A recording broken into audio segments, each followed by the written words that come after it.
Let's discuss Big Brother 28, another lecture.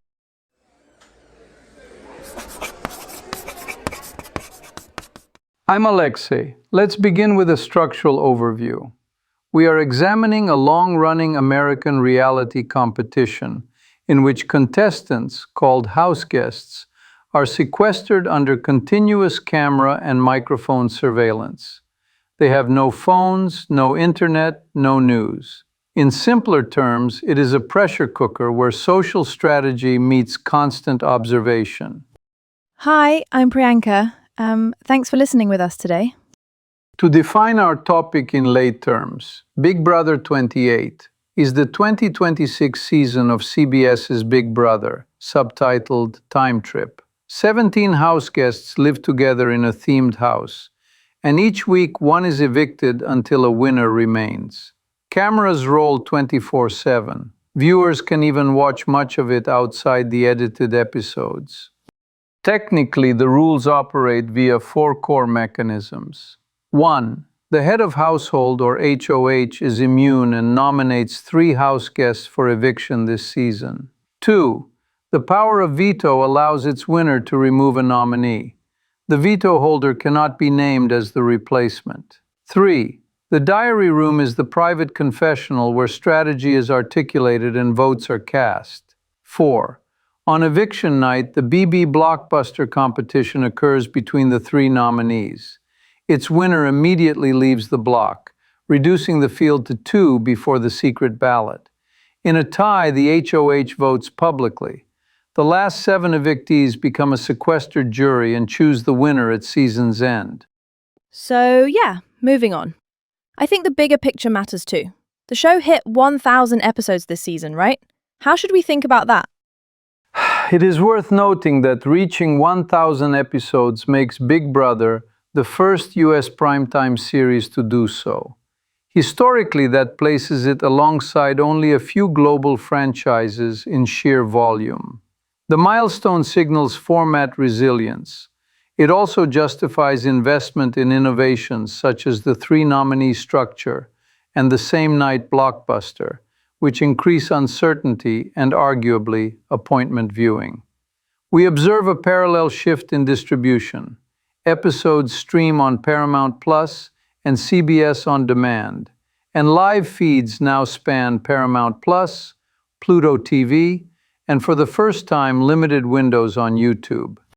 Before we proceed to history, 2 basic facts. First, Time Trip is not merely decor. The house includes a living room of eras, futuristic sleep pods, a clockwork bathroom, and a hallway of failed inventions that cheekily features the Big Brother 25 time laser. Second, the live feed's debut on YouTube is strategically surprising. Time-boxed windows following each episode create discovery for casual audiences and a funnel toward continuous feeds elsewhere. Maybe the best place to begin is by asking the question of origins. Where did this all start? Let's start with the history. In 1999, John de Mol Jr. created Big Brother in the Netherlands. The US version launched on CBS in 2000 and gradually emphasized competitions, confessional storytelling, and social strategy under surveillance. In this 2026 iteration, the weekly cadence remains familiar. However, the structural innovations of 3 initial nominees and the eviction night blockbuster reframe the sequence of risk and rescue opportunities. To illustrate these dynamics, Week 1 began with D. Valadares as HOH. Initial nominees were Mallory Oricchio, Taylor Brown, and Yash Patel. Mallory won the power of veto. On eviction night, Yash won the blockbuster, leaving Ashley Trail and Taylor as the final nominees. Ashley was evicted unanimously, 14-0. In Week 2, Rick Devens served as HOH. Initial nominees were Jason Dupuy, Lyric Medeiros, and Melody Morris. Devens won veto. Jason then won the blockbuster, and the final ballot produced Melody versus Jack Rome Seymour, with Rome evicted 12-1. For week 3, Camus Kirk set initial nominations as Latrice Verrett, Lyric Medeiros, and Mallory Oricchio. Volatility persists. Speaking of personal connections, I study strategic interaction under constraints. Arguably, the Big Brother house is a living laboratory where information asymmetry, coalition formation, and timing games are visible to an unusual degree. Chess is quieter. The endgames feel familiar. This brings us to 3 guiding questions. One historical and structural, one counterfactual, and one present day and open. First, how has the 3 nominee structure interacted with the blockbuster to alter week-to-week dynamics? Second, what if the blockbuster did not exist? Third, how might YouTube feed availability change viewer engagement and indirectly gameplay norms? I've been wondering about this. How has the introduction of the 3 nominee structure changed the dynamics of Big Brother? Fundamentally, 3 nominees expand the immediate coalition math. Instead of a binary us versus them, we obtain a triadic bargaining problem where each nominee must differentiate themselves against 2 comparators. Mathematically, you increase the surface area for deals. The HOH initial set reveals more about social hierarchies, and the veto draw includes more directly interested parties. When you append the blockbuster, you add a late stochastic variable. The ballot face can change minutes before voting, which forces alliances to construct contingency trees rather than a single linear plan. Can we say that alliances get shakier because people have to plan for multiple scenarios? Or do they actually get tighter under stress? To elaborate, we observe both effects. In week 1, these nominations of Mallory, Taylor, and Yash forced early lines to be drawn. Mallory's veto win removed a strong competitor from danger. Then Yash's blockbuster escape compressed time for vote whipping and produced Ashley versus Taylor with a unanimous outcome. The unanimity masks underlying bargaining. People often present the appearance of unity on the first vote to minimize blowback. In week 2, Devons's HOH plus veto control suggested stability. Yet Jason's blockbuster win removed a possible focal target. Rome emerged on the final ballot against Melody and exited nearly unanimously.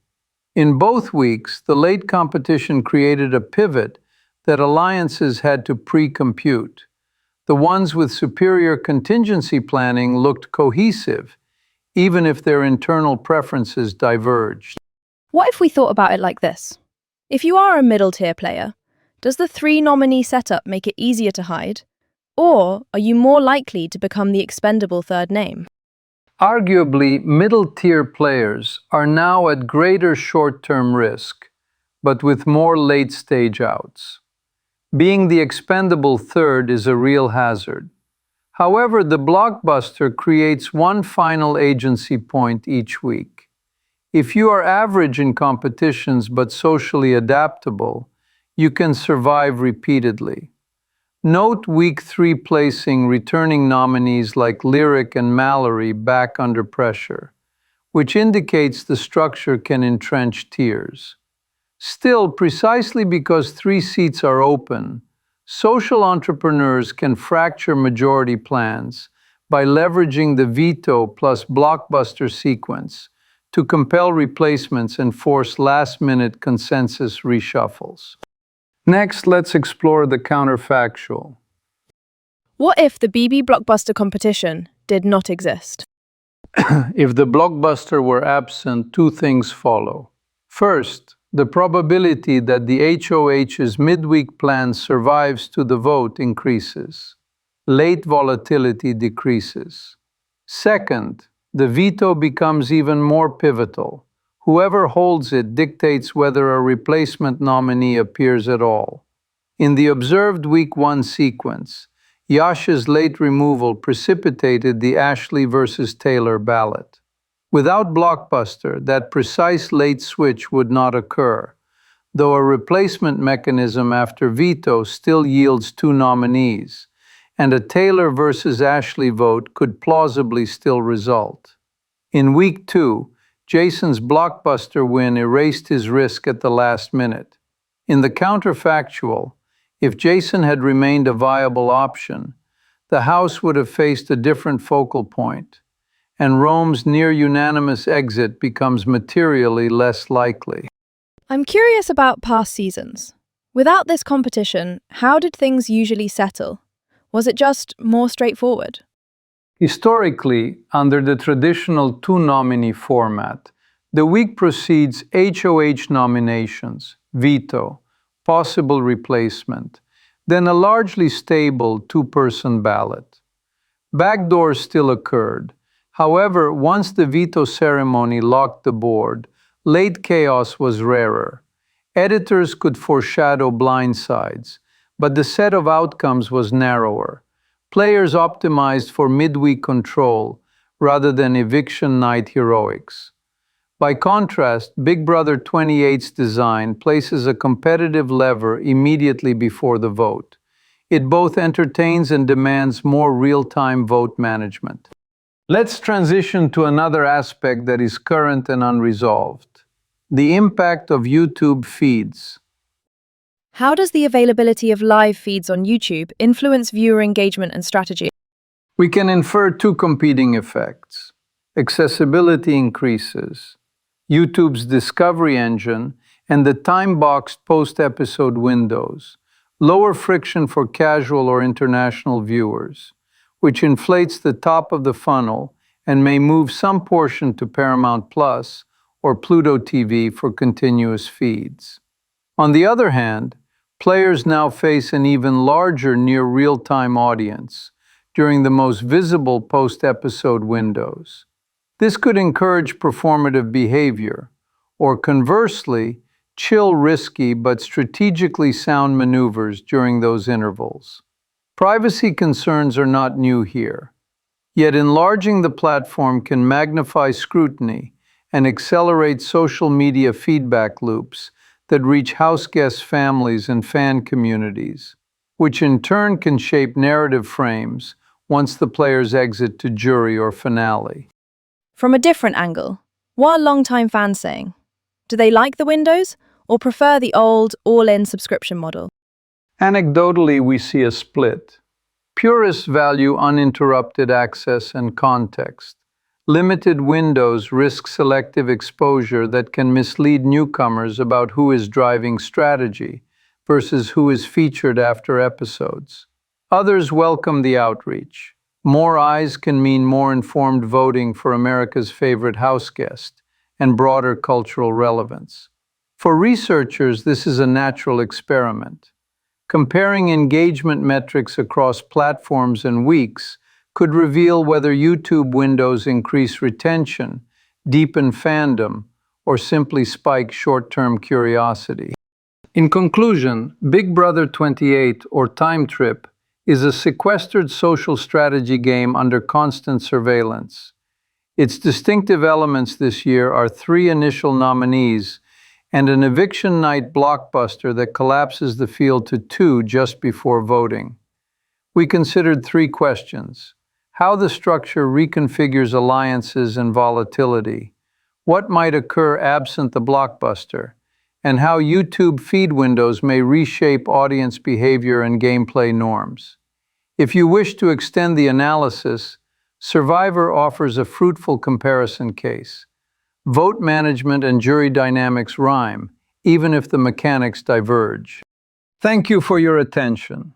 As always, we encourage continued study and a healthy skepticism toward easy narratives.